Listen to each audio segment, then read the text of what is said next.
Olá, meus amigos, Deus abençoe a vocês todos. Então, nós temos falado sobre a parábola das 10 virgens. E só para você ter uma noção da grandeza dessa palavra, dessa parábola, só para você ter uma ideia, presta atenção. A parábola fala de 5 virgens prudentes, que são as sábias, e 5 eram loucas. Jesus chama de loucas. Na Bíblia Fiel fala loucas. As 5 virgens prudentes fazem parte da igreja do Senhor Jesus, a igreja espiritual do Senhor Jesus. A igreja cuja cabeça é o Senhor Jesus. E o corpo é formado por aqueles que são selados com o Espírito Santo, batizados com o Espírito Santo. Essa é a igreja espiritual, a igreja do Senhor Jesus, a verdadeira igreja do Senhor Jesus, a qual ele disse, olha, as portas do inferno não prevalecerão contra a minha igreja. Essa é a igreja. Então você vê, quando uma pessoa se destrói, se desfaz da fé, abandona a fé, é porque ela não fazia parte da igreja espiritual. Ela fazia parte da igreja institucional.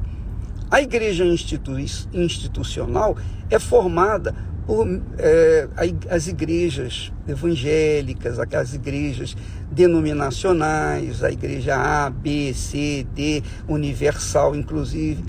Então, essa é a igreja física, que trabalha para trazer as pessoas para a igreja espiritual. Entenda bem isso. Então, quando nós fazemos, por exemplo, esse movimento para as pessoas receberem o Espírito Santo, é justamente para isso, para trazerem as pessoas, ou tirarem as pessoas da igreja institucional para a igreja espiritual. Porque a igreja espiritual prevalece. A igreja institucional, Jesus já disse, não ficará pedra sobre pedra. Então, esse é um ponto que nós aprendemos na parábola das 10 virgens. Mas o principal ponto da parábola começa quando Jesus diz assim: o reino dos céus é semelhante, será semelhante. Olha só, o reino dos céus. Então ele está falando do objetivo principal que norteia a vida da igreja espiritual. Quem faz parte da igreja espiritual tem esse discernimento de que as virgens prudentes, elas levavam o azeite extra para, no caso de faltar, no caso do noivo demorar, então elas tinham azeite para manter a sua chama acesa. Esse azeite representa o batismo com o Espírito Santo. Bacana, né? O azeite representa o Espírito Santo. Então, já as virgens loucas, elas eram virgens. Elas faziam parte da igreja, mas não da igreja espiritual. Elas faziam parte da igreja institucional. Isso é muito forte. Elas faziam parte da igreja A, B, C, D. Você já viu aquelas pessoas que dizem assim: ah, eu sou da minha igreja, a minha igreja. As pessoas adoram mais a sua igreja do que o próprio Senhor Jesus. Elas têm que adorar o Senhor Jesus. Ele é que é o cabeça da igreja. Quem faz parte da igreja espiritual preza o cabeça, que é Jesus, que é o rei do reino dos céus. Mas quem não nasceu de Deus, não nasceu do Espírito, faz parte da igreja institucional. Pode ser fiel na igreja, pode ser uma pessoa legal, pode não viver no pecado, porque a virgem era santa, supostamente santa, Só Deus via o seu pecado. E por isso Jesus a chamou de loucas. Então eu queria que você soubesse, amiga e amigo, para você se posicionar, ver onde é que você está, na igreja espiritual ou na igreja institucional. Qual a igreja que você pertence? Eu pertenço à igreja do meu Senhor Jesus. Eu pertenço à igreja do meu Senhor Jesus.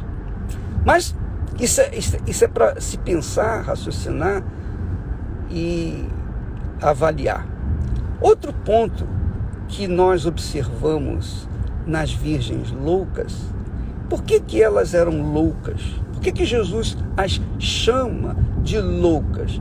Porque ele, Jesus, deixou o reino dos céus e veio a este mundo para resgatar, para casar com as noivas que também deixam este mundo, o reino deste mundo, para se unir com o rei do reino dos céus. Então, nota-se que as virgens loucas, elas, embora não vivessem no pecado fisicamente, à vista de olhos, elas eram virgens. Mas Jesus conhecia.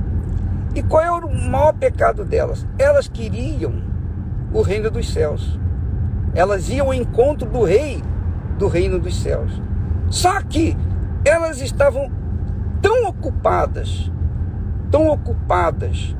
com as coisas desse mundo, elas eram displicentes. Elas queriam carregar um pouco do reino desse mundo com elas, porque elas não sacrificaram carregar um vaso ou uma botija extra de azeite. E esse foi o grande pecado delas, porque quando o noivo chegou, a porta se fechou e elas ficaram para trás. Você já pensou? Você imagine uma criatura que vive 20, 30, 50 anos na fé, fiel na igreja e tal, mas quando Jesus vem ou vier, ela fica para trás. E por que ficou para trás? Mas como? Ninguém entende, né? Mas Jesus conhece o coração. Ele conhece mentes e corações.